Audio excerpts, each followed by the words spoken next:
Hello everybody, welcome to the Global Virtual Lecture Hall, welcome to the AI Lectures from Tokyo. I'm very happy to see everybody back in this lecture hall. Today's topic in essence is Theory of Intelligence, Design Principles of Autonomous Agents, but before we start with that, we have a live panel discussion with Rodney Brooks, and then the second part will be about Theory of Intelligence, about these design principles.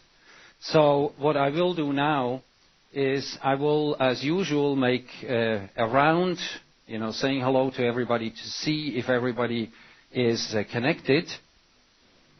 And then I will give the floor to Britta Glatzeder in Munich for the moderation of the discussion with Rodney Brooks. So can we switch to Beijing? Can we switch to Beijing now? Hello. Hello. Hello, nice Danny. To see you again. Okay, good to see you. Good afternoon, I should say. Right. So in Beijing, it's 4:15, right? Yeah. 4:15 in the afternoon. Okay, good. Good to see you. Can we switch to Warsaw? Warsaw. Good morning. Hello, Witold. Good to see you again. We have Good to see you all back. You have snow? Okay, we have beautiful weather here in Tokyo. Yeah. Okay, good to see you. So can we switch to Łódź now? Yes, I can hear you. I hope I'm saying this right. The second yeah. Okay, hello. So we have a new partner in our global lecture hall in Łódź. So hello. Maybe you want to say hello. One or two sentences.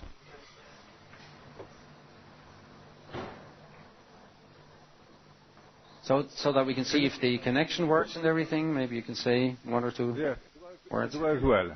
No problem. Okay, very good. So we'll be talking to you later on.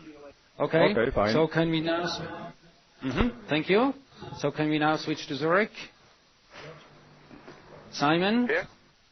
Good morning, Rolf. I'm happy. Good morning, Simon. So this connection... Oh, I see Kojiro is there also. Right. Hi, Kojiro.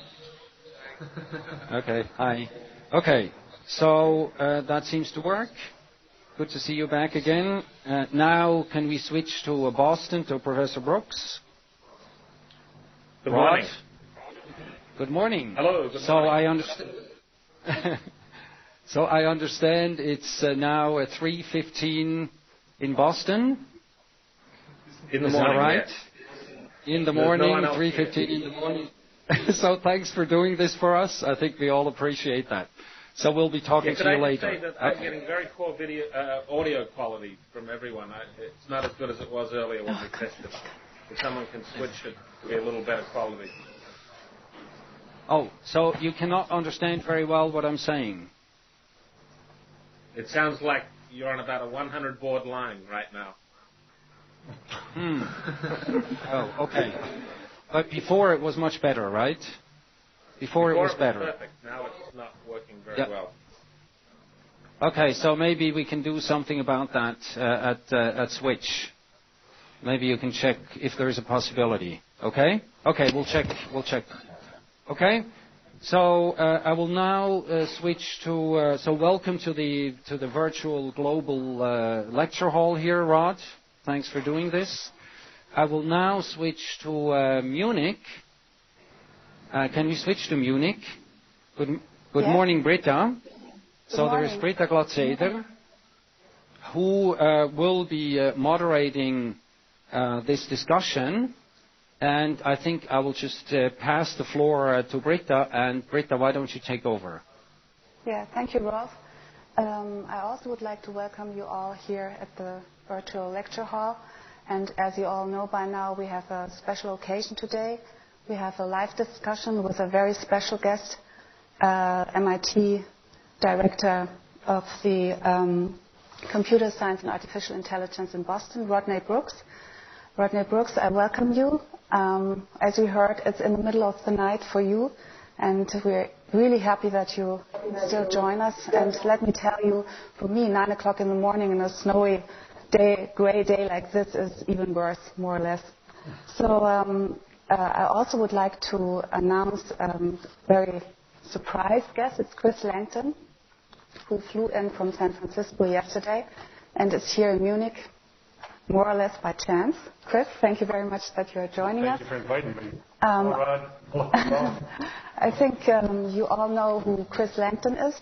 He used to be at the Santa Fe Institute, and he supposedly coined the term artificial life, which is probably going to be one of the main topics in this discussion. I also would like to welcome Rolf Pfeifer and Yasu Kunyoshi, our hosts and participants in this discussion in Tokyo. Hi, Rolf. Yasu, hi. Hi, Britta. Hi, good to see you again.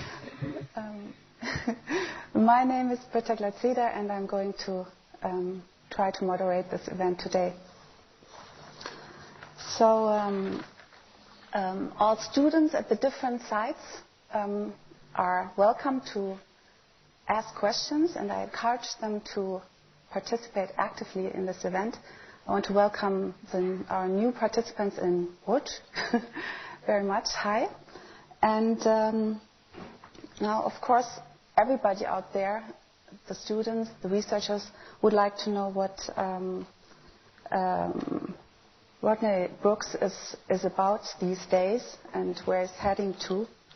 We saw his robot Kismet in the last lecture, and during the last couple of weeks we saw lots of robots from Japan. It seems there's a real humanoid mania out there, and contrary to that, we hear that Rodney Brooks is obviously went through something like a midlife research crisis and scaled down on looking at humanoid robots and shifted his interest more to the question of what life is. So he's doing more and more wet stuff, we hear, and he's experimenting with novel forms of computation like DNA computation. And we would like to hear, we're very curious about the results of your warring with the deep question what life is and what the difference between matter and life is. So may I ask you to give us a short presentation about your current work? Rodney Brooks? Yes. Unfortunately, I think I might disappoint you because I'm going to talk about some work that we have some results in. The deeper questions, we still don't have any results in, so I didn't want to present. So I'm sorry. We do have a problem with the volume. It's very low. I can hardly hear you. Sorry. Well, I haven't changed anything here, although now I can hear you perfectly. Is the control center able to hear me? We can hear you very well. In Tokyo, we can hear you very well. We can hear all of you very well. Yeah, we hear all of you very well. Okay. We don't, but maybe that's not so important. Hello?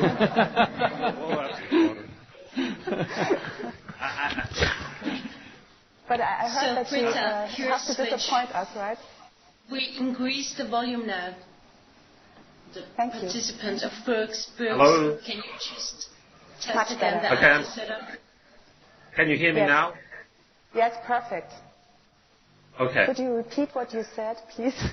Okay, first, I have to apologize to you because I'm not really going to talk about the area of understanding life today.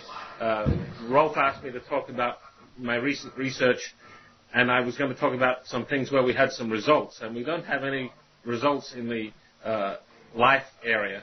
So I'm going to talk about what I think are some important questions for robots this morning, if I may. And I'm going to switch now to my slides. Unfortunately, I have to do this manually. 1 second. Just a second here. Okay. So I hope you can see some slides now. Yeah.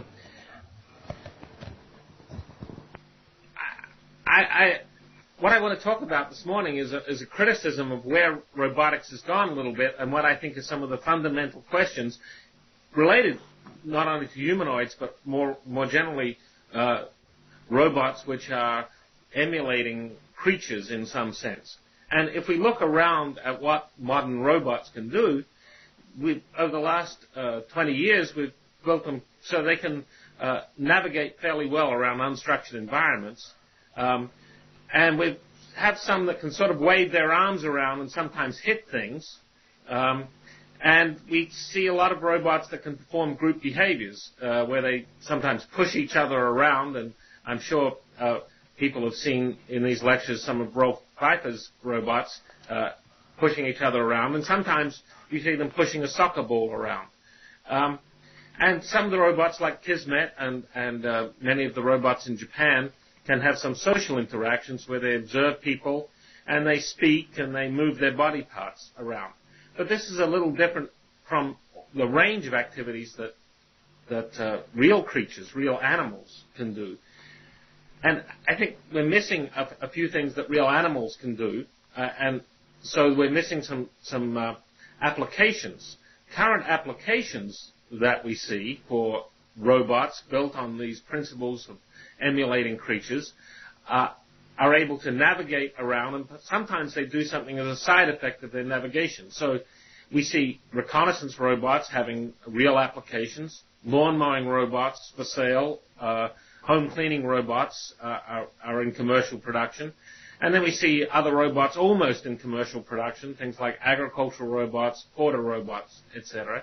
And all those robots primarily navigate around the sorts of things that researchers have been working on for the last 20 years, and just as a side effect, they do some task, like a home cleaning robot navigates around the floor, and it happens to pick up dirt where it goes, but it's not really thinking about picking up dirt or having that as anything built into its control system. It's just a side effect. Also, we've seen a lot of robots that can entertain through their social displays, and we see robots such as the Sony Aibos and other robots that do that sort of entertainment. But as far as manipulating the world, the only sorts of robots that are currently manipulating the world are robots that might put a shape charge down on a mine to destroy a mine. The robots that try and find mines don't pick them up, they just blow them up, because that's about the level of manipulation capability our robots have. If we look at real animals, they have a lot of other capabilities, and I think if we could emulate some of those capabilities, we'd see 3 very big future applications for robots. Robots in agriculture, and this is important in Europe, Japan, and North America, where agricultural labor is very sparse. I think it's important in manufacturing, ultimately, and it's going to also be important in elder care. And what do these robots need to be able to do those sorts of things? Well, if we look at animals, they have, almost all of them have manipulation capabilities. And our dog is, in my view, very high up on the chain of manipulation capabilities. A dog is much more dexterous than any robot that we've built to date. With its mouth and its paws, is just a drawing of a dog chewing on a bone. But if you observe a dog with a bone, it's able to manipulate the bone both with its paws and with its mouth. Its mouth is amazingly dexterous. And even much simpler animals, even if you look down on an ant with its mandibles is able to manipulate objects much better than any of the robots we've built. So I see a very big issue in the future for robots as getting our robots to touch things and manipulate them. Right now, our robots are just able to poke them and shove them around. So manipulation, in my view, is today where navigation was for robots in 1975. In 1975, we hardly had any navigation capabilities for our robots. And then in the last almost 30 years, we've gone through a series of approaches to navigation such that today we can make our robots navigate fairly well. And I think our goal, a goal that we might try and have, would be to get a robot which could manipulate the world as well as a 6-year-old child. That would open up applications tremendously. A second big issue I see is that we don't really have robots that can see the world in terms of objects. General purpose vision has been a goal of computer vision and artificial intelligence since at least 1963, when Larry Roberts published a PhD thesis on object recognition. But today our robots are not able to distinguish objects as objects very well at all. And a goal there might be to have object recognition at the level that a 2-year-old child has, where a 2-year-old child can recognize instances of classes of objects that they've never seen before. So a 2-year-old child can see a chair and recognize it as a chair, even if it's not a particular shaped chair that they've seen before. Now, computer vision has improved dramatically over the last 5 years, partially due to the impact of Moore's Law. Moore's Law has been very, very good to computer vision. And with that, we have been able to have our robots and computer vision systems do things like track motion, and our robots are very good at tracking motions now. We can also do specialized recognition, such as identification of a face, a human face, as a face. And we know from very simple animals, even a hog-nosed snake, for instance, can identify a human face as a human face and then determine gaze direction of the eyes. And if you do experiments with these hog-nosed snakes, they will play dead in the presence of another animal. They'll play dead in the presence of a person. And if the person is looking at them by their gaze direction, the snake will play dead even longer. That sort of thing we're able to do with our robots today, but not the sort of level of object recognition that it seems that even a dog can do. So, manipulation and object recognition, I think, are critical areas of research that we have not worked on recently. Now I want to switch and show you some work that we've started to do on the manipulation side, and we're trying to do that in an embodied and situated way. So let me switch back to our slides again and show you some work we've been doing with a robot named Cardia. Here's the robot sitting in front of my students, and over the last few months we've been building this robot. It's based on a Segway system. I don't know whether people are familiar with the Segway. It's a human transporter system developed by Dean Kamen here in the United States and sold as a scooter that people can ride on and dynamically balances. So on top of that base, we have built a control system, and you can see a manipulator on top of the robot there and some cameras. There are 2 cameras, one right on top of the robot and one down at mid-level. And our task for this robot, we decided to see if we could get it to manipulate doors as a first task. We want to experiment with mobility and manipulation. So this is actually the result of an evolutionary algorithm learning to open a door with the manipulator and simulating the dynamics there. But now let me show you the actual robot in action. And here the robot is using a fairly traditional behavior-based navigation system. Its task is to wander around and look for doors, and it recognizes doors visually through the door frame. And now it's turning towards this door. Right now, on board in this video, there's only a 3 degree of freedom manipulator, so there's no gripper, although we've now just put that on the actual robot, but we don't have any video of that working yet. We actually don't have it working. And here the robot is going up to the door. The door is slightly ajar, so it's able to manipulate the door, push it, and go through. And I'm going to show you another view now of this robot coming along and finding the door. On the top of the robot, there's a camera which is panning. You can just see it up the top there, looking side to side as the robot goes along. And down in the middle of the robot is another camera which uses vision very much like that developed by Ian Horswell many years ago for finding its way along corridors. The top camera finds the door, looks for the door handle, and then the arm reaches out for the door handle. And our next step is to put a manipulator on that so it can manipulate the door handle.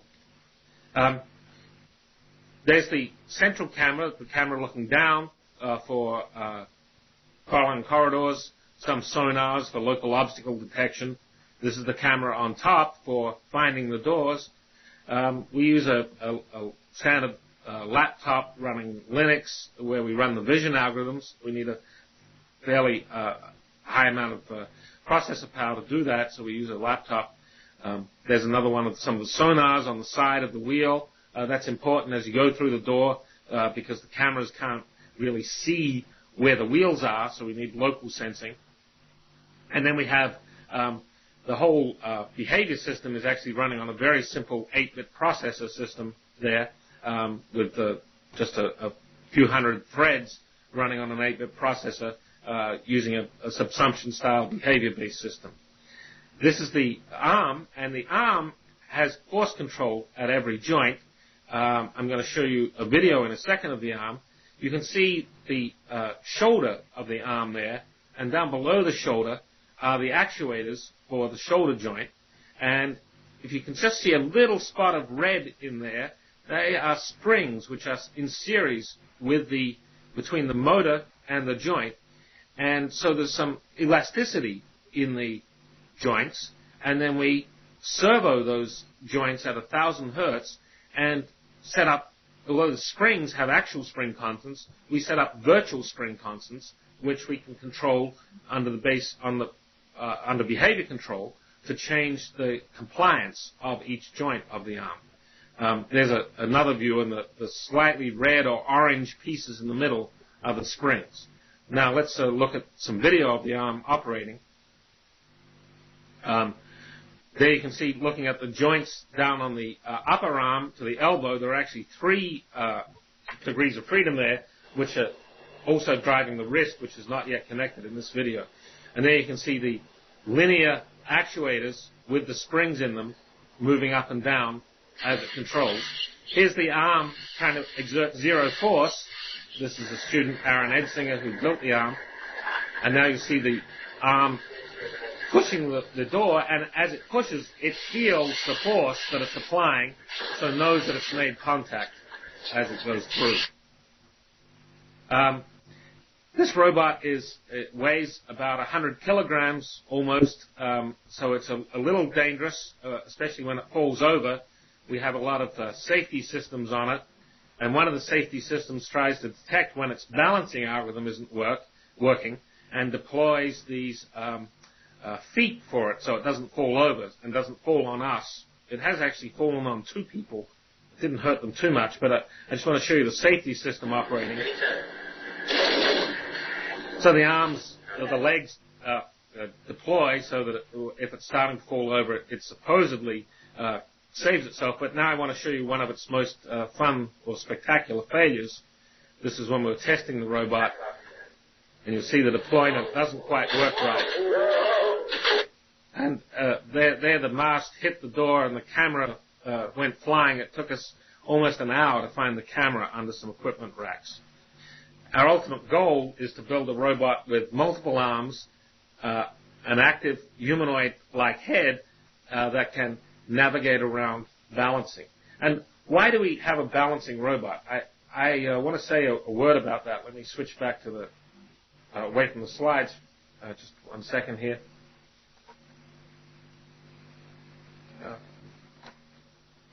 Okay. My own work has been, over the last few years, has been building humanoid torsos and arms and heads, but I haven't really worried about legs. I thought legs were too hard to deal with, although all my friends in Japan don't seem to be afraid of building humanoids with legs. And I wasn't quite sure whether there was much to be gained by having legs. But in doing these experiments with the Segway, I've realized that it's important to get, if you want a robot to operate in a built for human environment, in an environment that was built so that humans could interact with it, you need something which can get up rather high in the world. You need to have a sensor platform, maybe 1.5 meters above the ground. With some other work that I've been doing on home cleaning robots, our robots are only 10 centimeters above the ground. And if you put a camera 10 centimeters above the ground and move around in an office environment or a home, the view you get is very uninteresting. There aren't many landmarks down there which let you navigate. The way we've built our human environment is to put all the landmarks up at the heights that we, as humans, with our primary sensor system, 1.5 meters or so above the ground, can see.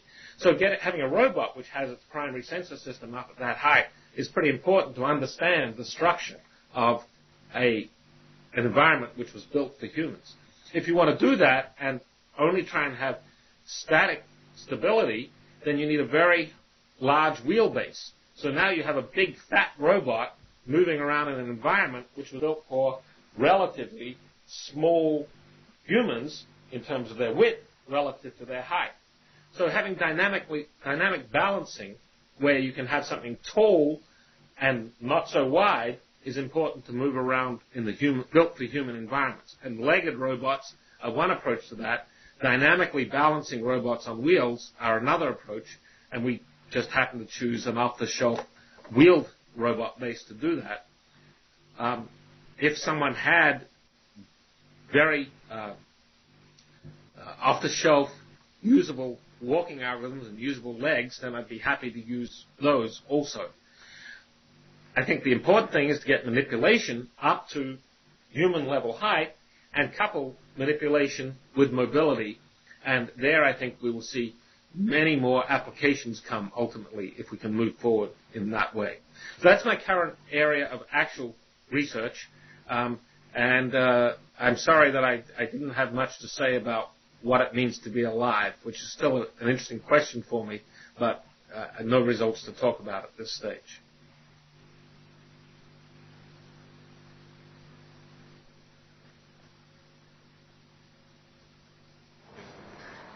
Thank you very much.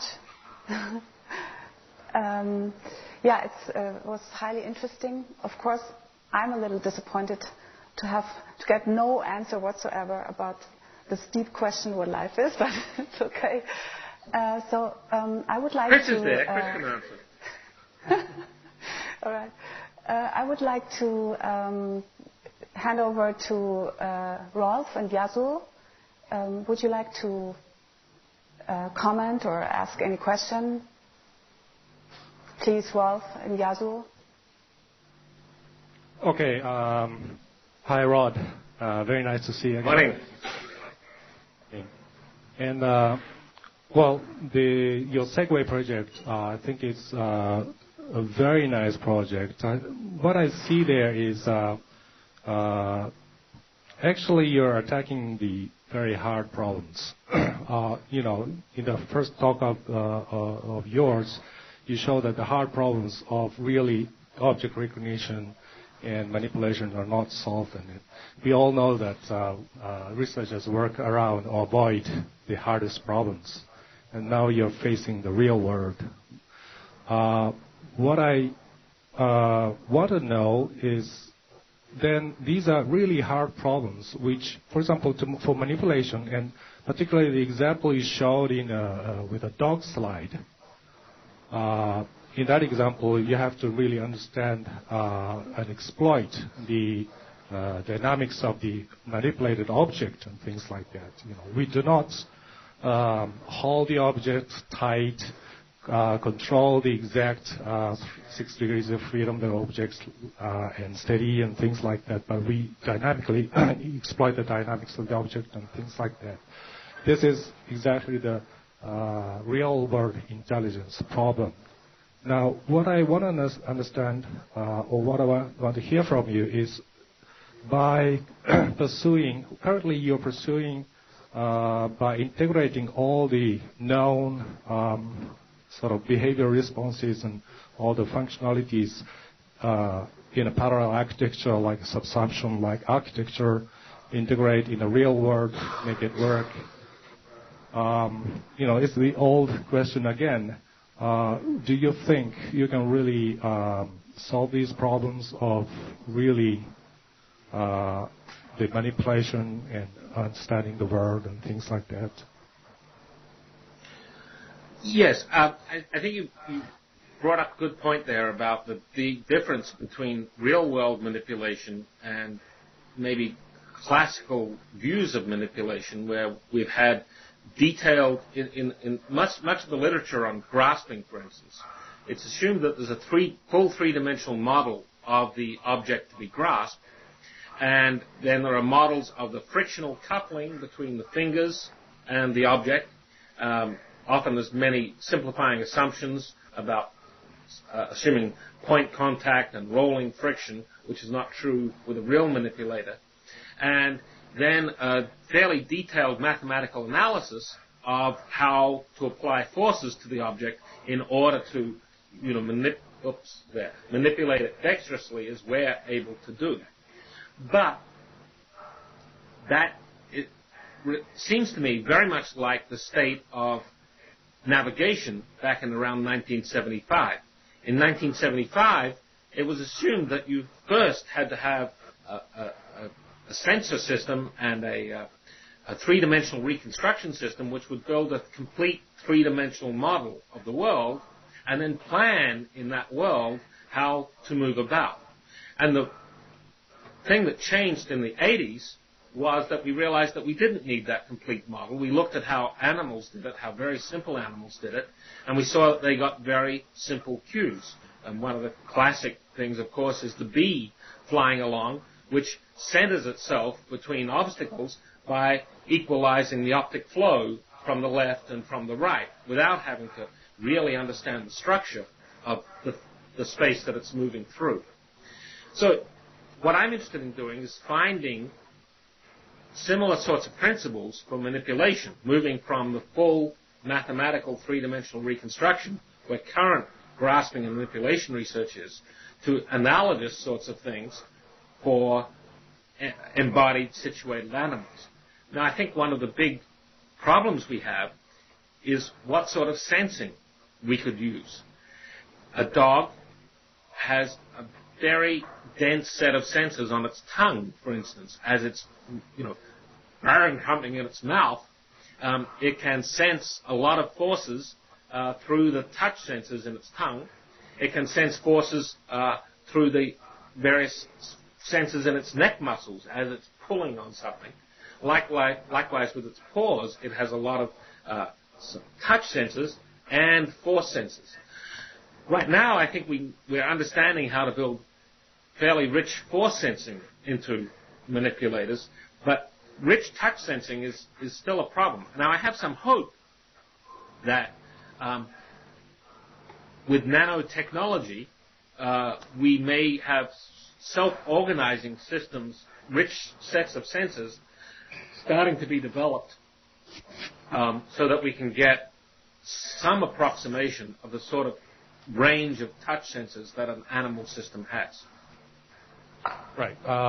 We are also very much interested in that aspect. I understand that you're trying to establish first the sensory motor coupling or interaction with the environment, and that's the fundamental thing.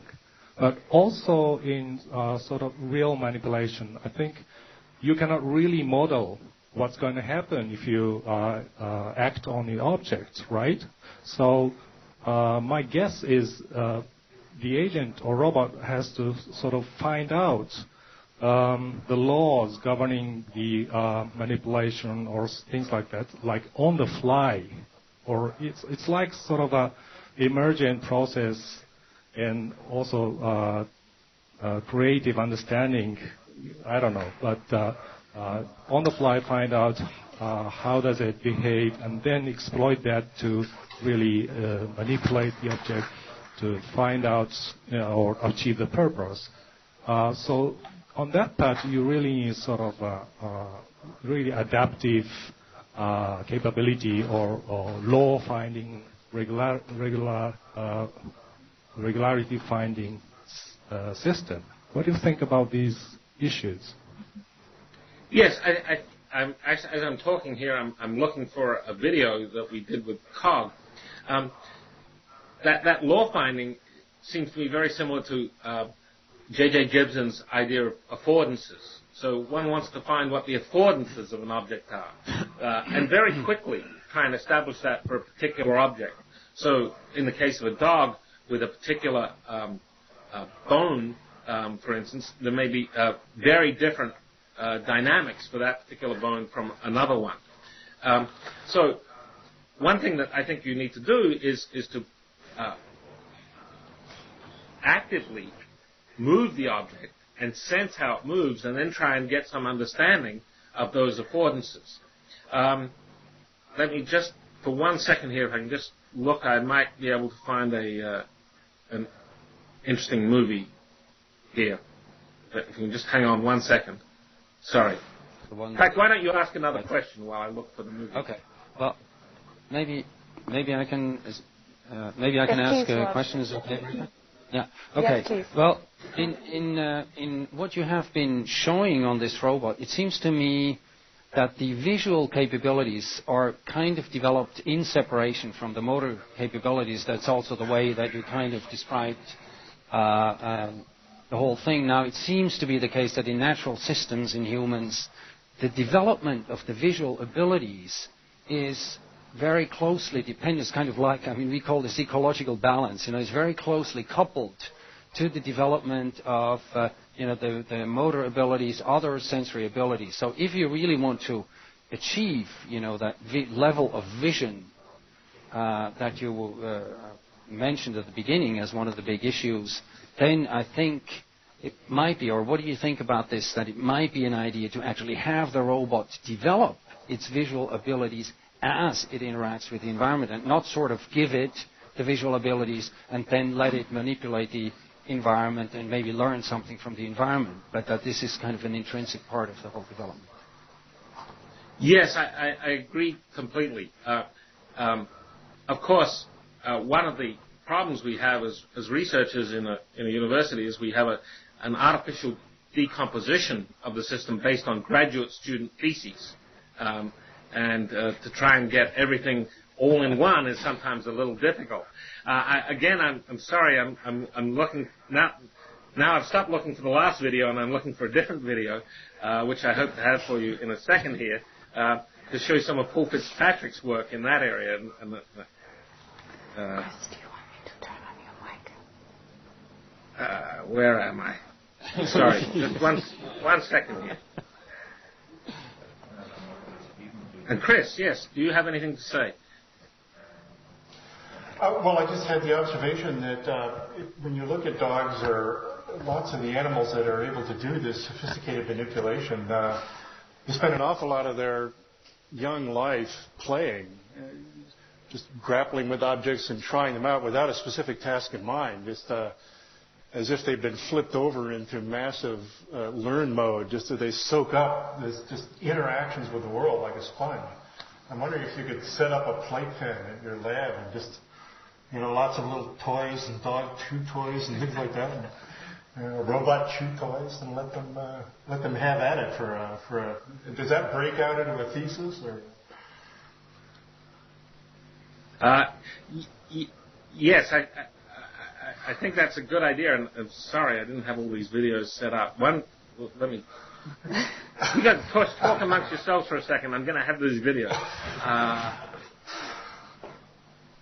Okay. Now I'm starting to get the videos here. I'm starting to find the right ones. I have a terrible indexing system.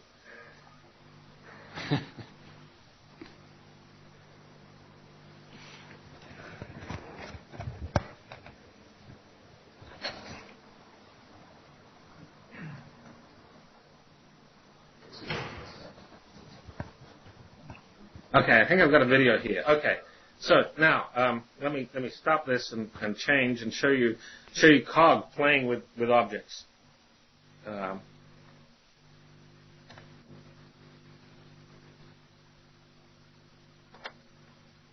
Okay, so now let me make that larger. Full screen. Okay, so now here's Giorgio Metta, who's now back at Genoa in Italy. He is getting Cog's attention to an object, and then Cog pushes the object around, and it pushed it along its long axis there and found that it rolled. And so Giorgio and Paul Fitzpatrick spent hours and hours with the robot, with a series of objects, playing with the robot, putting the object down in front and letting the robot push the object in different directions. And over time, the robot was able to learn the dynamics of how objects moved based on its visual perception. So that coupling, exactly as you said, Rolf, of the vision and the manipulation all being at the same time. And then eventually they used that to as the basis for having the robot mimic human actions in very different coordinate systems. So now let me just let this robot play again. So thousands of trials here, a little like you said, Chris, of having the robot in a playpen, but unfortunately for this particular robot, the human was it was necessary for the human to go in and assist the robot a little bit. Now let me see if this is the right movie and show you. Here Giorgio puts the object down and he pushes it along the long axis so that it rolls. Now he puts the object down again. He happens to put it in this first time in exactly the same orientation, which is easier for the robot. And maybe thinking is a little too strong a word there. And the robot now mimics what he just did by pushing it in the same direction relative to its coordinates, which happen to be the same world coordinates. In this next example, the world coordinates will change. He puts the object down, and now he touches it on the side, where it doesn't roll as well as when he touches it on the back. Notice now he's going to put it down in a different set of world coordinates, but the robot has played with this toy a few hundred times and understands its dynamics and then tries to emulate the same behavior of the object. And it's got to reach from a different angle in the world to get the same sideways push on the object to get the same sort of dynamic behavior of the object. So that's I think an example of crude, but an example, Chris, of what you were talking about. Yes. How was that behavior acquired? How was that acquired, that ability that the robot knew then that it had to do it differently? What's behind it? Yes. So there were a bunch of things happening when it was playing. It had a visual description of the object really as a two-dimensional view from above, so it's not a full three-dimensional view, and understood the dynamics of how well the object rolled depending on which direction something was pushed from. So there was an implementation of something like mirror neurons from a monkey where it responded in exactly the same way to a human hand pushing the object as its own hand pushing the object, and mapped those two operations into a same representation in terms of direction space for pushing on the silhouette of the object. Then it learned essentially by building a histogram based on angle of pushing the object, what sort of dynamics the object had in terms of how well it rolled. So the little car there had very non-uniform dynamics around the angle. Whereas a ball, it found that it didn't matter which direction it pushed from, the ball rolled in this equally well. For a bottle on its side, it was even more dramatic than for the car in the asymmetry of the dynamics of the object.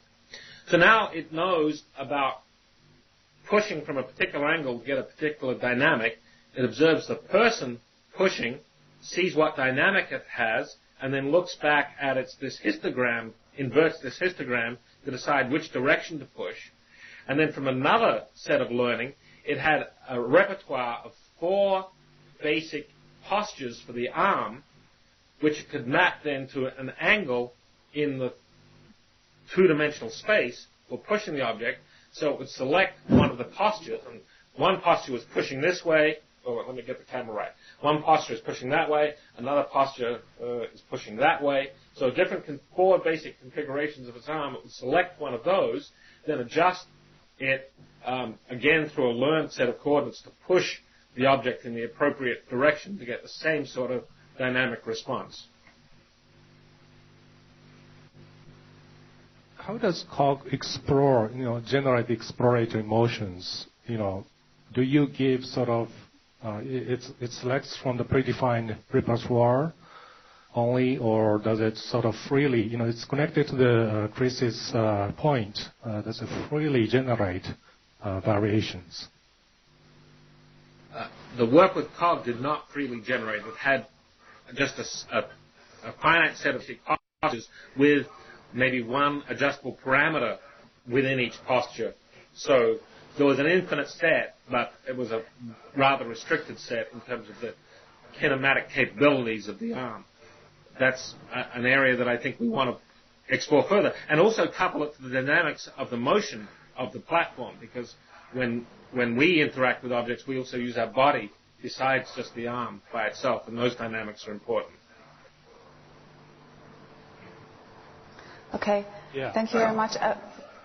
Is it okay to give the students at the site the possibility to ask questions now? Are there any questions in Munich, for example? No?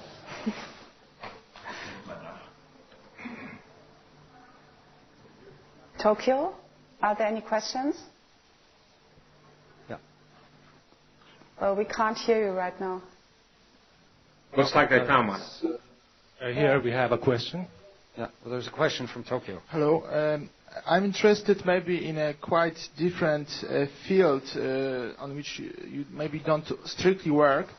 I would like to ask you about idea of space exploration and using, this kind of robots that you are building to set a colony of robots on Mars, for example. And I would like to ask you about the degree of how autonomous such colony could be if it could be created. Thank you. Okay, Rolf? Well, yes. My bias is to make it very autonomous. Now, whether any national space program is going to allow that to happen is another question. You know about the Sojourner rover that landed on Mars on July 4th, 1997. That was based on a behavior-based robot project that we started at the Jet Propulsion Laboratory in California back in 1989. Colin Angle had gone out to California to Pasadena and built their first behavior-based robot for them, and there was a very small effort that went on for a number of years with a series of robots called Rocky 1, Rocky 2, Rocky 3, based on the Rockabogie mechanism. But NASA did not have any plans to send a rover to Mars originally for their 1997 mission. Independently, Colin and I and Helen Grainer had then worked with another U.S. agency, and we had done an experiment where we had done a simulated landing on the moon at Edwards Air Force Base, where the space shuttle lands, in the old Saturn V test facility, using what was called a brilliant pebble from the Star Wars program. and we had done a landing and had a robot deploy, a six-legged robot deploy, and walk around totally autonomously walk around a simulated moon surface. When Dan Golden, the head of NASA, heard about that work, this was October 1993, he announced that this, for the 1997 mission, they would suddenly add a rover, which was based on the rover program at the Jet Propulsion Lab, which was a behavior-based rover. When it landed on Mars for the first 28 Martian days, the robot was completely controlled from Earth with teleoperation. It was the primary mission was 7 Martian days. The secondary mission was a further 21 Martian days. And only after the primary and secondary missions were over did NASA allow the robot to operate autonomously and to navigate around under behavior control. So I think there's a cultural difficulty for getting much buy-in to the idea yet of having autonomous robots operate on the surface of other planets. Even the 2 Mars rovers on the way to Mars right now, again based on the earlier Rocky robots, which will land in January of next year, both of those robots will be fairly strongly teleoperated controlled, or at least supervisory teleoperated controlled, for their primary missions of 90 days. It seems to me that ultimately we might be able to have interesting robots for space exploration doing much more if they're allowed to operate autonomously. And this gets back to the first question about what is life. Even more excitingly, I think, would be if we could have robot systems which could self-reproduce on the surface of Mars and build copies of themselves and have multiple robots then go out and explore. But it's very hard to get funding for that sort of research, I've discovered over the last few months. Well, that would be fantastic. Chris, would you like to say something? Well, I like the idea of the self-reproducing robots on Mars. One of the things that has impressed me about trying to understand how animals do things in ways that we can't engineer them yet is the remarkable degree of coordination amongst all the different things that they're doing between what they're trying to do with their vision and what they're trying to do with their sensors, and how their activities using sensors and vision are coordinated toward much longer term goals. It seems to me that one of the things you might like to try to do if you're going to try to get more animal-like behaviors in robots is to begin to get into that area that's, called purpose, or having goals that are oriented toward the robot's own sort of long-term trajectories and goals, as opposed to just occasional tasks that we want them to do, and to learn to coordinate the whole suite of things that a robot is capable of doing. Would be a really interesting project. I'm not sure any robot right now lasts long enough or can behave long enough without being taken apart and repaired to do that. But is there any work going on in that direction of sort of longer-term planning, self-interest over longer periods of time? Well, I think you bring up a good point. I think our robots have not really faced that. With my own robots here, the long term that we deal with is on the order of 5 seconds, and we get things integrated by using the visual attention mechanism to focus everything in the robot on that task. But I might ask Professor Kuniyoshi, who has had much more experience with a robot with legs and arms and vision all at once, how he sees that problem and how he's tackling that. I think it's a good question. Well, it's a very tough question. Yes, and it's indeed the point. So far, the classical approach to these human robots, because the system became so complex, actually the technology for making the robot move results on a sort of a really hard code programming. But I think we are very much interested in how coordination of the whole body dexterity emerges. And I think we don't know the answer yet. Some of the ideas is to, again, back to the issue of affordance finding,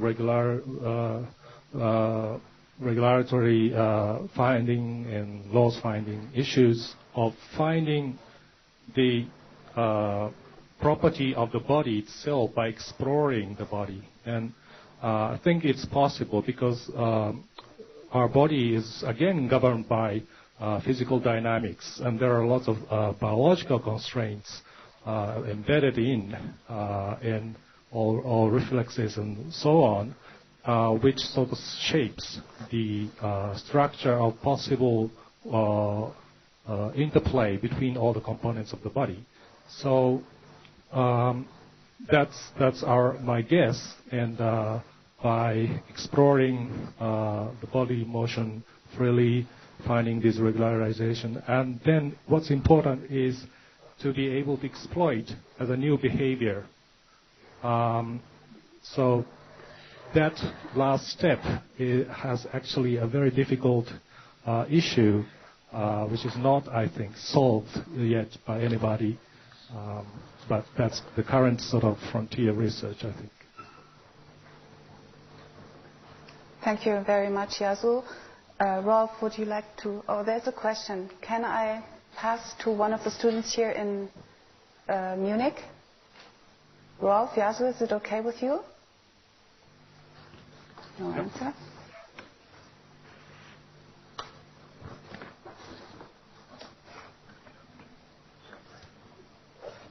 Do you hear me? Hi.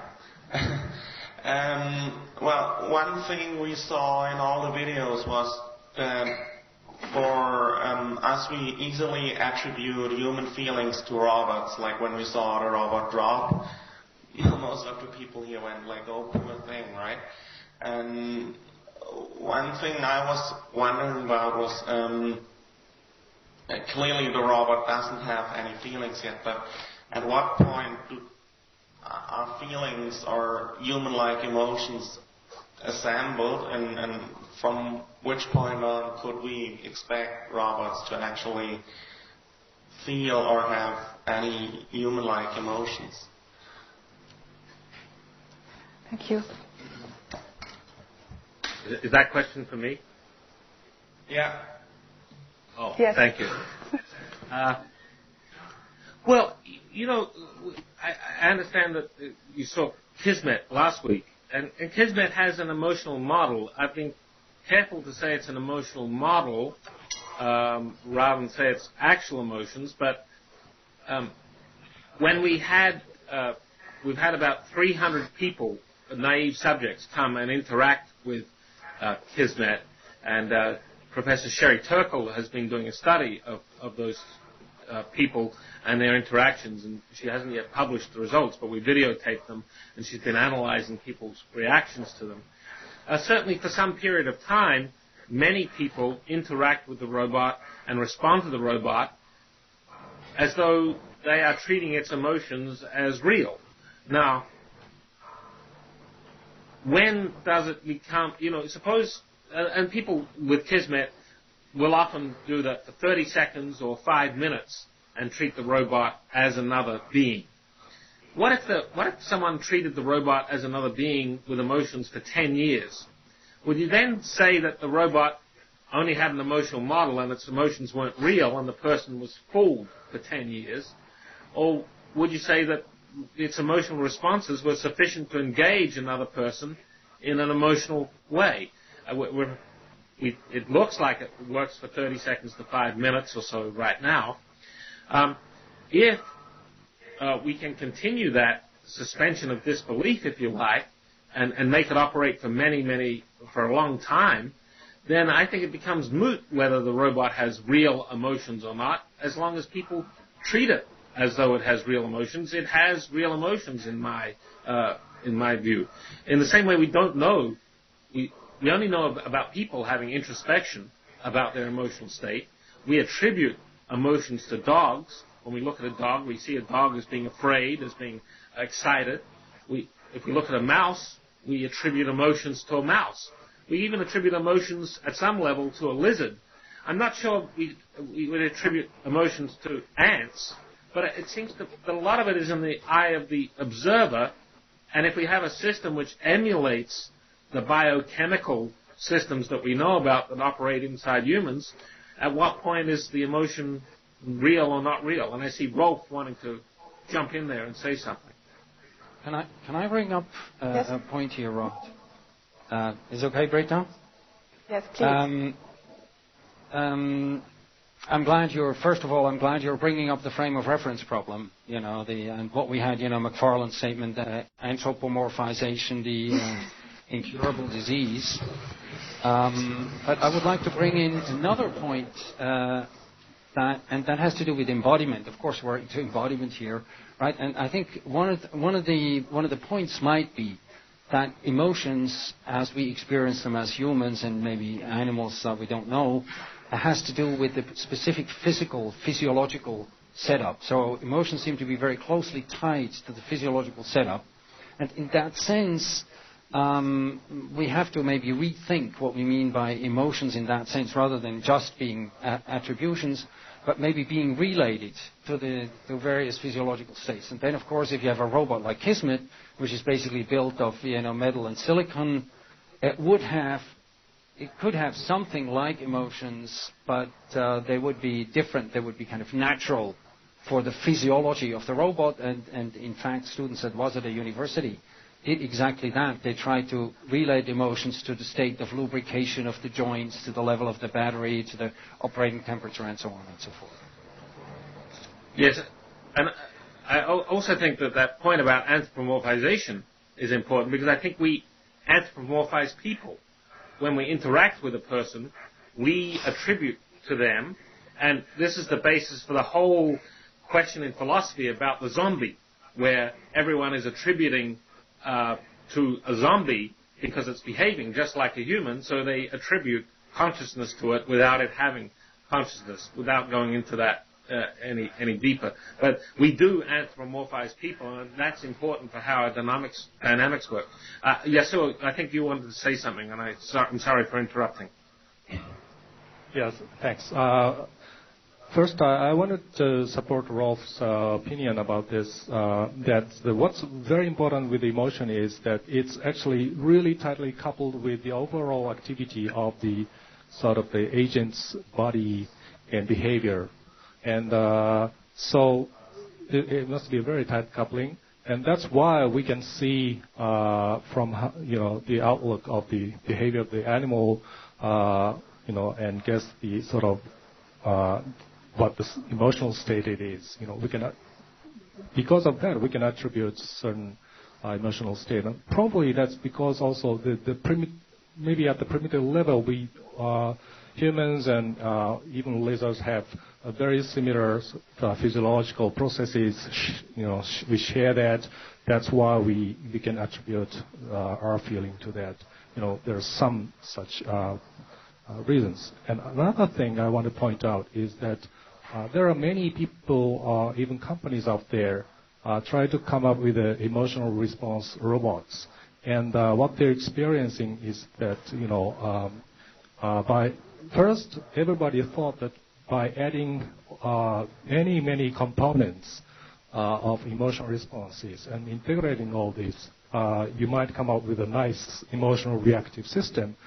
But what we are seeing right now maybe is that there are certainly limitations that as a result, the result is that when we, by the robot, interact with the system, maybe for 30 minutes it's okay, but after that, it's not so interesting anymore. And that's the situation everywhere. That's my observation.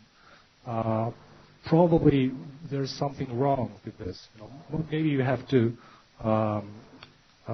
change the way we design the system. Like the emotional state must be dynamically changing, or it must emerge from and change the form. So if you just put in fixed components, maybe that system architecture does not host such dynamical change. That's the feeling I'm having about this emotional response systems. Yes, I think you make a very good point there about the fact that all the animals that we interact with share a large part of our evolutionary history. So in the same way we only have one set of conscious beings that we understand, which makes consciousness hard to understand because we can't do comparisons. The only emotional systems we can observe share a common root with us. When we go to things like fish, it's much harder for us to empathize with them or understand them, whether they have emotions. Even a dolphin, which is a mammal and has many cues that are similar to ours, we have much harder time understanding exact, in the same way we can relate to a dog, we can't relate to a dolphin as well because it's a little more alien. What would be interesting is if there were some animals on, a moon of Jupiter or something, which were totally different from us, and see what sort of emotions they had. And on the point of robots and anthropomorphizing, there's currently a fairly large-scale accidental experiment happening where, for the first time, there are literally hundreds of thousands of robots in people's houses, cleaning robots. And what we're seeing is a large portion of the population anthropomorphizes those robots, which were not designed to be anthropomorphized. They have no emotional model in them. But a large portion of the population actually names the robots and attributes emotional states to the robots as they're cleaning the house. So this degree to which we're willing to anthropomorphize is very strong in us. Thank you. I'm afraid we have to come to a close. I'm happy that we got to topics like emotion, consciousness, creativity, and stuff like that at the end of our discussion. We started out with some rather basic stuff, applications, vision, sensing, manipulating objects as some critical issues. Basic stuff is the start of those basic things. Don't underestimate those basic things. That's the basis of embodiment, which is where it all comes from. Exactly. Okay, but in comparison to issues like consciousness or creativity, emotions, and so on, it's more like basic, right? That's what I meant. So we got more from a simple or a low level to a high level perspective, and I guess that the question, what the key is to get from the simple level to high level cognition or intelligence, is still one of the unsolved problems in AI, and maybe we could just go through this round of participants and see what they think the key is to this question. Mr. Brooks, would you like to start? Yeah, well, I think we have to be careful with setting up the problem that way. And I think that's traditionally what we've done, is set up the problem as consciousness is high level and interaction and embodiment is low level. And I think that that may be one reason that we're having so much problem understanding it. And so I prefer to work at what you call the low levels, because I think that is where we'll get the deep understanding. Okay, thank you. Rolf? Yeah. Could you please contribute? I couldn't agree more with Rod about the point that we think, some stuff is low level and some stuff is high level, and it turns out more and more also, I think, from results in the brain sciences, that there is absolutely no clear distinction in that way. I would suggest that since we still lack a fundamental understanding of, things like perception or even walking or sensory motor coordination, that because humans have a very strong bias, anthropomorphization is just one example, we have a very strong bias in how we think things should be and have to be, that we might actually resort to other means like, automated design aids. And one of the things that we have been exploring, and I know that you also mentioned, by the way, in one of your videos, you have been using artificial evolution, simulated evolution, to explore certain things. I think if you have an embodied view now on evolution, and the computational power available so that we can simulate physically and socially realistic environments, that it would be a fascinating research direction, which many people actually pursue, to see what sorts of creatures would actually emerge from such an approach if you have a basic model of evolution and of morphogenetic development in the individual. Thank you very much, Rolf. Yazul, would you like to follow? Okay, thanks. I like all what Rod and Rolf said, but actually the term levels that Britta pointed out rings a bell in me. That I believe there is an unsolved problem of in the context of emergence that. Yes, we can build an agent or the creature can start with a sensory motor interaction with the world, but then I still believe that there should be some step that emergence of some sort of a higher level, something like that, some layer that actually can also govern the original sensory motor coordination. Some higher level activity that has its autonomy that also controls itself. This is like a self-referential structure, and once such structure is done, the system would be able to evolve and generate more and more a variety of interesting sort of structures. Well, you can call it categories, or you can call it concepts or behaviors, whatever. But I think that's what's happening in real creature and its developmental process.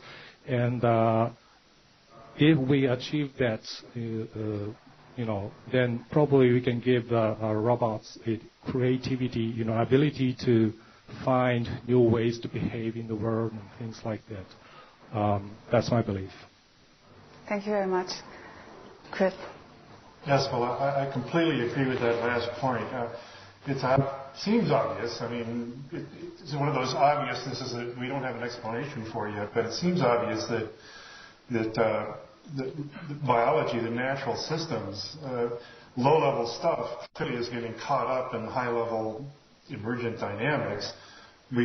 Just by studying the natural stuff, it's very difficult for us to understand how that works, largely, I think, because the changeover from just low-level things interacting with each other to getting caught up in high-level stuff happened long enough ago that evolution has taken it off and specialized it in so many ways that it would be very difficult for us to really take it apart and understand it. And that's why both artificial life and artificial intelligence, I think, have an advantage, because where you can really understand something like that is when you catch it at the transition, when it goes from just low-level stuff to low-level stuff caught up in something higher. And I think these two fields, and pushing on the low-level stuff, trying to see not just what we can make it do, but what it can do if we let it, is exactly the right way to go. You can't work directly with the high-level stuff. You have to do it through the low-level stuff, but it gives us, these two fields give us an attack on the problem that I don't think we've had before. Thank you very much, Chris. Now, are there any questions from the students at the sites? I would like to give them the opportunity to ask now before we close this discussion. Maybe somebody would like to ask a question there? Our new partner site? Hello? No, we can't hear them, sorry. Okay, so we come to a close, and I would really like to thank you for this very exciting and very deep discussion. Thank you very much, Professor Brooks, for joining us. Thank you, Chris, Rolf, Yazul. I also want to thank the technical staff, especially Maria von Kemel and Hanspeter Kunz. They did a great job. Everything went really smooth, and thanks. Bye. Thank you. Thank you, Rod and Chris and Britta. Yeah, thanks a lot. And I think in terms of the lectures, I mean, we do have, Rod, just for your information, we do have a series of lectures that students can actually get credit for, and this was part of it. And so we take a short break now. Let's say 10 minutes, because otherwise we don't have much time left. Let's say 10 minutes break, and then please come back. I know that the big excitement for today is over, but we do have some very interesting things to talk about later on. So please come back in 10 minutes. Okay, thanks very much. Thanks, Rod. Thanks for taking the trouble to stay up until 4 in the morning, or 4:30 it's now, right? You might as well just skip sleep. I'm going to go to bed. No, I'm going to bed. Good night. Good to see you. Good to see you, Rod. Thanks. I disagree. Well, then why didn't you speak up?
So, welcome back after this, I think, very interesting discussion with Rodney Brooks, and I think it was very closely related to what we have already been discussing and what we will be discussing today and next year, at least in the first lecture, when we talk about these design principles. I think much of what was discussed here directly relates to these design principles for intelligent systems or for autonomous systems. Now, we have about half an hour, a little more than half an hour left, and I would like to advance. We have a lot of material still to cover, and I would like to advance relatively quickly. Now, before we start with the actual material today, we have, as usual, an item of a news item that I this time also took from Japan Times. It is about a library robot that was developed in Tsukuba. Tsukuba Science City is a real science city with, 10,000 researchers or more. And this is a robot that was developed there, a library robot. So this robot gets instructions from the internet, over the internet, on something that somebody is looking for.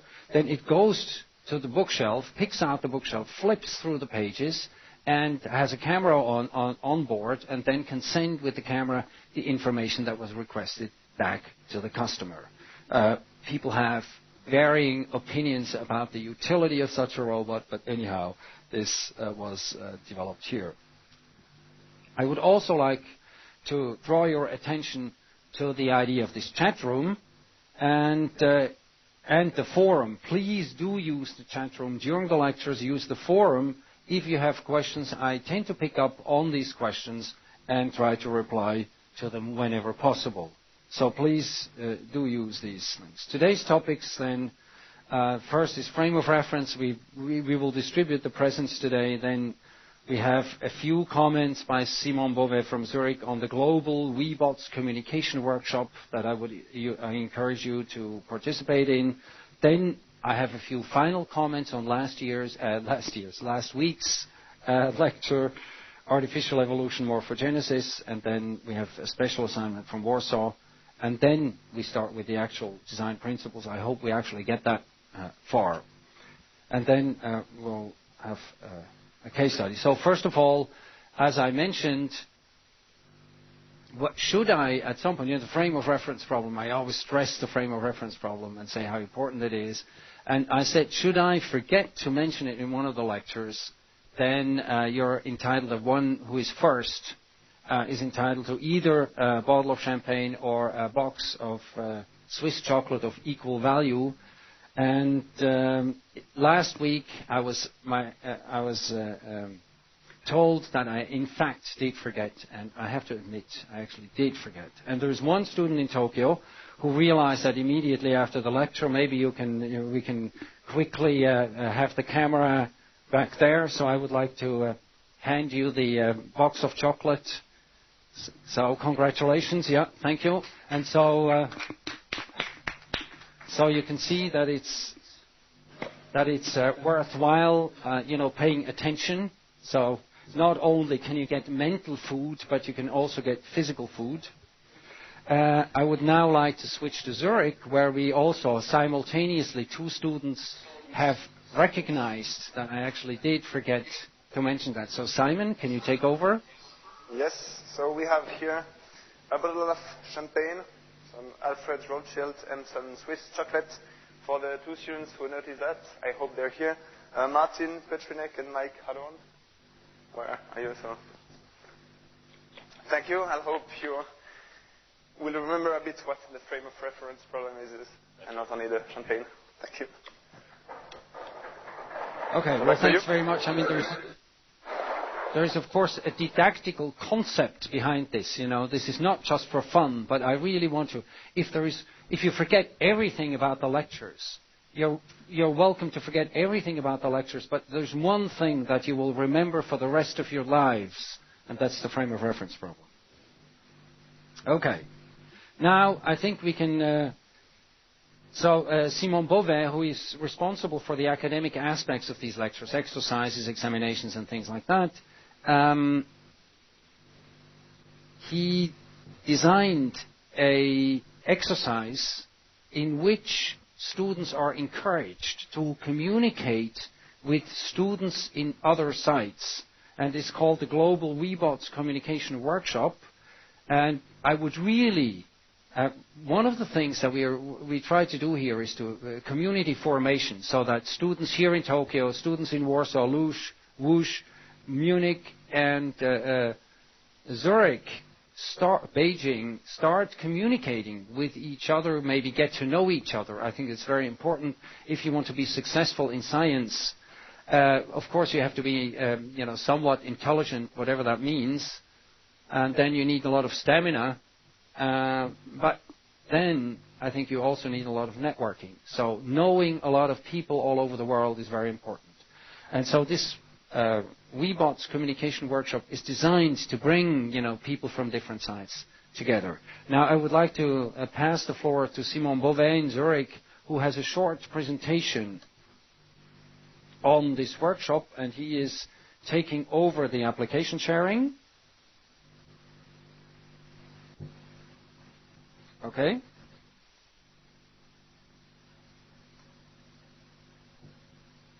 Right. Okay. So thank you, Rolf. So I hope you can all hear me. Okay. Yeah. So let me just tell you a few words about what this workshop is. So as you saw, one goal of the lecture was actually to try to let humans communicate across different sites over the world, and I think it has been quite successful so far. And the idea would be now to try to do the same thing now with robots.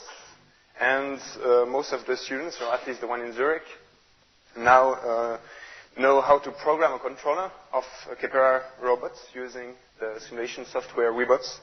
And now there are some possibilities to create some communication between different agents.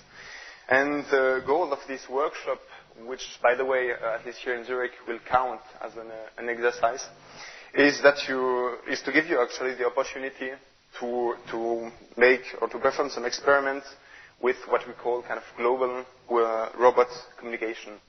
So, but let me tell you a few words about how communication works first.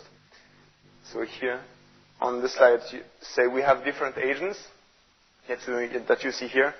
And the idea is to have one server collecting all the messages.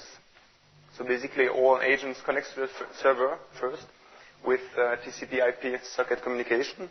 And so say if Alice wants to send a message to Carl, it sends the name of the receiver followed by the actual message to the server, and the server will relay the message to the right robot.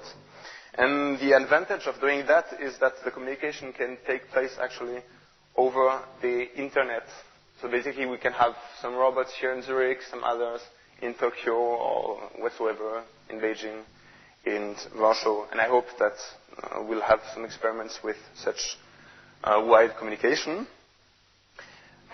And now the task we're asking the students.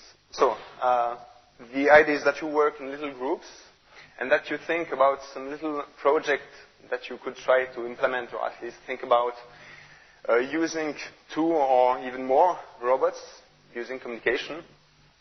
And so, first of all, don't be really afraid if you're new to programming. That's something we know. I mean, the idea is more that you make some ideas and think about what the advantage could be of having robots sharing their experience with communication. I mean, also we can imagine that, different robots across the world could be considered as actually only one robot with different body parts spread around the world. So I think it's raised some interesting questions. And so you're asked to think about that. And also you're really encouraged to employ the different concepts you acquired during those lectures, such as embodiment. Is it important, for example, that the different agents have the same body? And situatedness. Remember that the robots actually cannot communicate much more than what they acquire via their sensors. And as the best project will be presented actually during the very last lecture in the end of January. So I hope we'll have a little cool demos that we'll be able to show then. And so if you want now information, just go on the website, and in the exercise section you'll find a description of the workshop, a more detailed description with every command you'll need to use and some other references. And I also started a thread in the forum where you can exchange information, where you can post your comments and different questions. If a group wants to find some partners somewhere else on another site, please use this thread in the forum. And as concluding remarks, so remember, this is an experiment. So I think it's quite exciting for you. I think, at my knowledge, at least, it's the first time that students are given such an opportunity to work with robots communicating across the world. And well, so I hope you will be creative and have fun. Okay, thank you. Back to you, Rolf. Okay, Simon, thanks very much. So I'm trying to get the application sharing back. So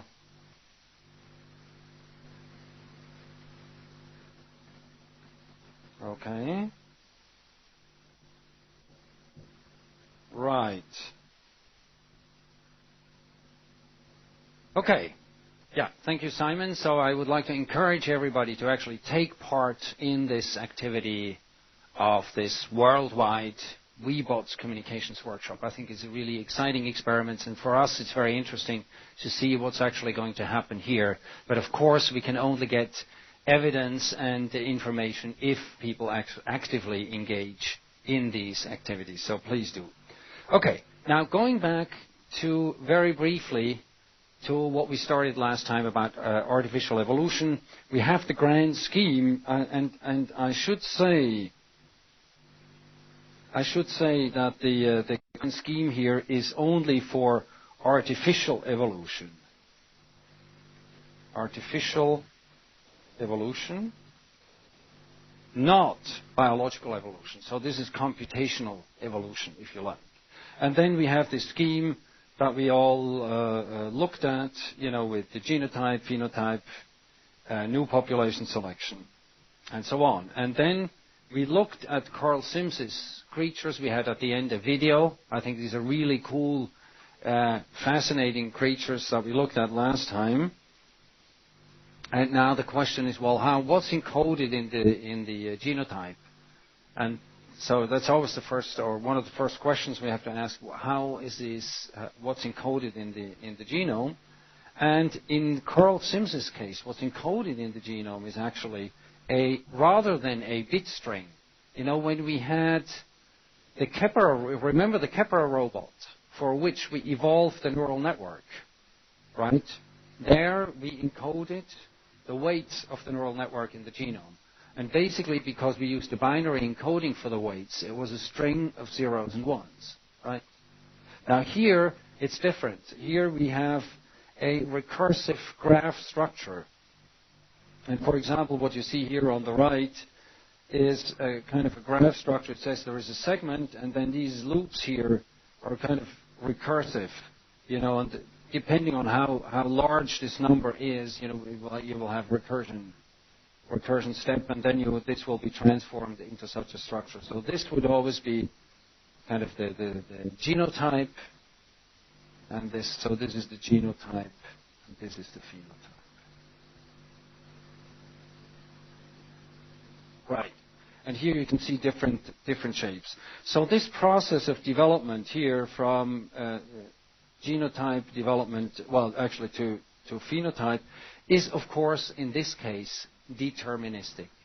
I mean, given a particular graph structure, you will always get one and the same phenotype, which of course again is not biologically realistic, because in biological models you always have an interaction of the agent during ontogenetic development. For example, if an individual, a human, happens to grow up in China, he or she will, because of his or her interactions with the environment, start speaking Chinese rather than Japanese for someone growing up here. So the specific interactions will determine largely the structure of the actual phenotype, which is not modeled here.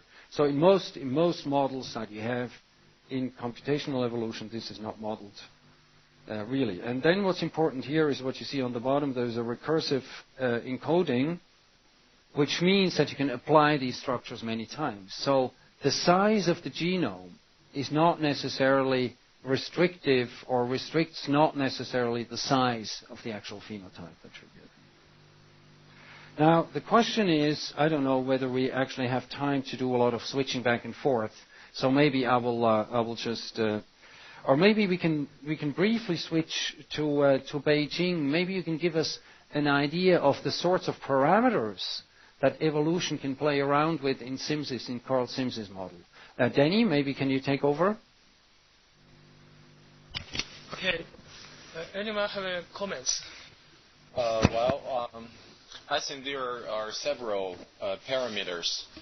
First, I think it will have the initial state of the genotype. And of course, I think there are also neutral control, and which type of neutral control will apply. Neural control, yes. Yeah. Actually, yes. And I think there must be something about the environment of the sensors and the environment of the genotype. And I think there will be the basic shape, and we have sensors and basic we have shapes. The neural system. Yeah, and the shapes and the length of the robot. And right. So we have these segments. Right. So we have these segments, and in these segments, as you were saying, the shape, which in this case is, it's always the same. They have just length, width, right, and height. joint and the joint type. Right. And joint type, absolutely. Yeah, good point. What kind of joint is it? Is it a circular joint? Is it just a joint like this? What type of joint? Yes. And then, of course, as you mentioned, all the parameters of the neural network. Yeah. Okay. Yes, I think that's in essence, what the whole thing is about. Don't forget that the neural network needs to be connected. The neural network for controlling the robot needs to be connected to embedded, the fifth basic, it needs to be embedded into the real physical robot. So whenever you create a new segment, you have to take care that in this new segment you have sensors, you have actuators, but you also have the attachment to the neural network. Okay. Now there's a very similar project that was done 10 years later, the Golem project, which the basic idea, I think, is just as the one in Sims, except that in this case, instead of having these square-shaped limbs, you have tubes with a particular diameter, bars, you have bars with diameter, stiffness, and so on. But it's essentially the same. This was done about 10 years later, and and it made actually the front page of New York Times. Well, why did it make the front page of New York Times? Well, on the one hand, because what they were doing was not just simulation. Sims was just simulation, but this was, they produced actually these creatures that you see on the right in the real world, and they were using what's called a 3D printer. So they ran the evolution in simulation, just like Sims, and then when they had a creature in the end, they would use this 3D printer and physically create this structure in the real world. And then they only had to add manually the actuators and maybe some joint types. I'm not sure about that. So at the end, they manually had to add only a few things. And these robots, they actually don't have sensors. Now, and New York Times, I mean, they basically claimed to have the world's first self-reproducing robot in the real world. That was the claim. Now, basically it was like Sims. So it was reproducing in the simulation, but maybe we can briefly switch to Munich for a comment on the limitations of this model. Mark, can you take over for a second? I mean, we have to do this relatively quickly, but I think it will be interesting to have some comments from Munich on this. Are there any people here in the room who think that there are limitations in this setup? Is it really self-reproduction in a biological sense? Well, it is not self-reproducing in the sense that it will be able to grow just like that as long as there are resources available. And it will not develop into a mobile. It will not develop into a car, for instance, for the very reasons of the limitations. Is that something you want to? Right, exactly. Yeah. I mean, that's kind of. I mean, it cannot develop into a car because it's basically restricted. I mean, I have that actually on the. It's basically restricted to. Having these bars, so there is in some sense a very strong designer bias, as you can see down here. There is a designer bias because it says basically all the creatures will consist of bars with particular joint types, and so a car, as you mentioned, could never come out of this because cars do not only consist of tubes of a particular diameter and a particular length. So that's certainly a limitation. And then very complex structures or like muscles, for example. Sorry. Perhaps it's also worth to mention that the environment is very limited in the sense that only locomotion basically was selected. Right. Right. It's only locomotion. Only locomotion. There are no other creatures, there's no communication, there's no etc. Right. Right. So I think these are the essential points that you're actually making. And so when we read something, and that's also when one of the goals of these lectures, to give you a certain background, to have an informed opinion when you read something in a newspaper. You know, when someone writes, well, we have the first self-reproducing robot in the real world, then you can ask these sorts of questions. You know, what about the environment? What about the social environment? Well, in what sense is it reproduction? Also, there is no interaction with the real world, and there is especially no feedback from the real world robot to the evolutionary process. So the whole evolutionary process is done in simulation, so there's no feedback. So in that sense, this thing, I think is a great project, it's very interesting, but it's limited in various respects, and it's essentially similar to what SIMS has been doing. So careful when people claim that they have self-reproducing robots. Having said that, we're trying to set up a research project where we actually really have a self-reproducing robot, but that's for later. Okay. Now, what we had so far was called parameterization. So far, I should write so far, what's called parameter, I hope I can write this, parameterization, which means that you parameterize, you define a set of parameters which describe the basic structure of the creature, and then you have recursion, so that you can apply this a number of times. That's what you do in computational models, SIMS, Pollock and Lipson in the Golem project. Now, in nature this is done very differently. There you do not have a graph structure for the genome, but you just basically have a string. And so for that reason, and for a number of other reasons, in order not to have this designer bias, Josh Bongard developed his block pushers, which are based on models of genetic regulatory networks for the ontogenetic development. And I just want to give you an idea in the remaining few minutes of how this works. So you have a process of, here's the evolution of a block pusher, what he calls block pushers. So you have a process of morphogenesis, and which is basically the ontogenetic development. Ontogenetic development, which means the development of the individual from a single cell to the adult organism. And this is embedded into an evolutionary algorithm. And mind you, we always have, when we talk about evolution, we always have populations. We don't have just individuals. So we have a population of individuals, and then we test the phenotypes.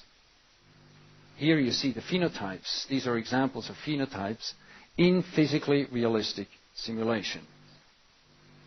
And again, you have this same evolutionary scheme, and once you know this scheme, and this is something that you should really learn, then you can classify all the approaches. Now, in Josh Bongard's approach, he has this process of development which is based on a model of genetic regulatory networks. And I think that's the really interesting part about it. And the idea is also to model, as you saw in the previous examples, to model the morphology and the neuronal growth. So co-development of morphology and control. Okay, here you see a single cell developing into an adult organism. And in order to give you a better idea of how this works, we have a video. It's a relatively long video. It takes about 3 minutes, but I think we have time to show it. So could you please show Josh Bongard's evolution of block pushers? Artificial ontogeny is a system for automatically evolving virtual robots or agents in a three-dimensional physics-based simulation for various user-defined tasks. In our first set of experiments, we evolved agents to push a large block in their environment as far as possible during a fixed time period. Here we see an agent growing from a single starting sphere into a set of connected spheres. These spheres are loosely modeled on biological cells, but also serve as the basic mechanical unit from which the agent is constructed. Each unit contains a complete copy of the genetic information shaping the growth of the agent, as well as sensors, motors, and neural structure. As these units grow and divide, so too does the neural structure grow inside the developing body. The agent shown here was extracted from one evolutionary run after 2 hours. At this point, artificial ontogeny has discovered how to grow the brain and body of the agent together to achieve an inchworm method of locomotion. This agent is a descendant of the previous one and appeared in the evolving population after a further 2 hours had elapsed. Here, evolution has discovered that increased mass allows the agent to exert more force against the block. Also, the inchworm method of locomotion has been modified to create a long appendage that pushes against the block. White units contain both sensors and motors. Light gray units contain only sensors. The dark gray units contain only motors, and the black units are empty and only provide structural support. The combination of different types of units within a single agent indicates that cell differentiation has occurred. A genetic algorithm based on genetic regulatory networks was designed to first grow and then evaluate each agent from among a population of potential solutions. This agent was taken from a separate evolutionary run. In this run, artificial ontogeny discovers that pushing against the block with 2 points of contact instead of one is a much better strategy. The appendages support one another by lying across each other. These 3 agents, taken together, demonstrate that genetic regulatory networks can be used to design all aspects of an autonomous agent, including the body shape and size, the material from which the agent is constructed, the numbers and distribution of sensors and motors, and the construction of neural structure, which is distributed across the agent's body. The genetic regulatory networks are necessary because they allow evolution to grow, but also to modify different parts of the agent's body at the same time. Thus, changes to one component do not disrupt the other components. Okay. Yep. Thank you very much. So, there's some observations. I'm doing this relatively quickly so that we can make some headway here. The size, if you look at the size of the organism, early on in evolution, the agents were small. Later on in evolution, they were larger. So evolution discovered this was not pre-programmed. This is an emergent property from the evolutionary process. Evolution actually discovered that if you want to push a large object, you need a large body in order to be able to exert enough force. I think that's already an interesting result. Professor Pfeifer. Yeah. Why is the block pusher so ugly? I think you always make the point of the aesthetic principles, but these creatures are really ugly. Well, I don't know. I actually happen to like them very much. I think they're aesthetically very pleasing, with these tentacles. You think so, really? Yeah. Yes, I really think so. And also the way they move, I think, is aesthetically very pleasing. So I think we can have varying opinions, but maybe this is the engineer's perspective. Engineers always think they're what they design, this was designed by evolution, but we designed basically the simulation system that what we create is always very beautiful, even though it may be ugly to other eyes. Yeah, but thank you for your comment. Maybe we should design more aesthetic creatures. Okay, well, a point that I think is really interesting also here is that there is no direct correlation between the length of the genome and the fitness of the genotype. That's not visible here, but let me show you this slide here. So on the left, on the bottom left here, you see the initial creature, the small one, which is like an inchworm, and on the right you see a one later on in evolution. Now what you see on the slide, this line, the fat black line, is the number of genes of the fittest agent. And this small black line, this one, is the fitness of the fittest agent. So they're both number of genes and fitness are plotted here. So fitness and number of genes in this graph. Now what you see actually is agent number 1 at this point, after about 100, between generations 100 and 120, all of a sudden there is a jump in fitness to this point. But if you look at the number of genes that you're actually having, you see that indeed around here it actually drops to some extent and then, continues about at the same level and then slowly increases over time. So there's no direct correlation between the number of genes and the fitness of the agent. So it is not the case that the structure of the organism is encoded in the genome. I think that's a really interesting observation. Okay, there is also a means of locomotion not pre-programmed. Evolution discovers these means of locomotion. There is no global neuronal coordination. So it's all basically a matter of reflexes. So evolution manages to kind of coordinate these things by means of these reflexes. Then there is specialization of the cells and modularity of phenotype. I will say what I mean by that. Specialization, and Ernst, this is a point where I think this is really aesthetic. If we have black spheres, they don't contain anything. They're basically just structural support.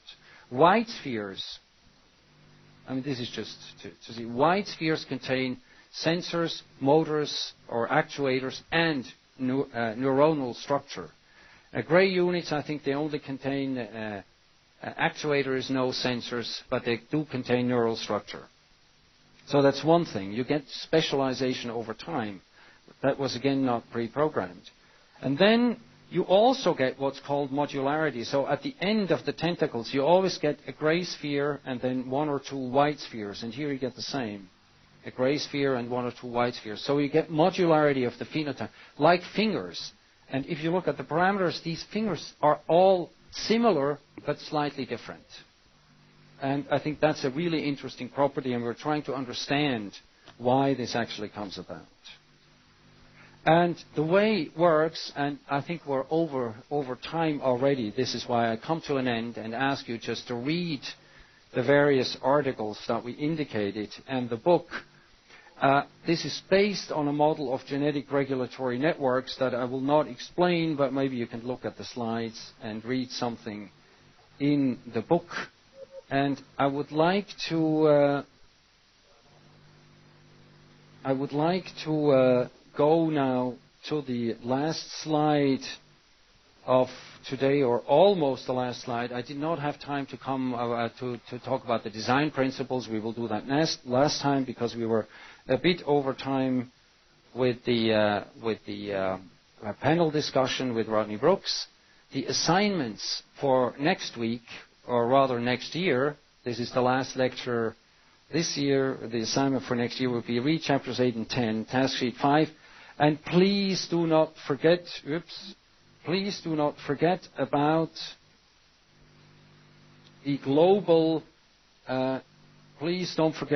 the global, let's see, maybe I can, VBOT's communication workshop. And then, if this is okay with Munich, Mark, I have a special assignment. I thought that would be very appropriate because Professor Pöppel suggested that we get rid of the term intelligence so that the Munich site would next time maybe make a short statement about the theory of intelligence and what it should look like. And then I would like to close today's lectures. Thank you very much for your attention, for your patience, and I wish you Merry Christmas, Happy New Year, and I will see you all on January 13th next year in the Global Virtual Lecture Hall, and for the students in Tokyo, we have a wine and cheese party right after the lecture. Thank you very much for your kind attention. And see you all next year.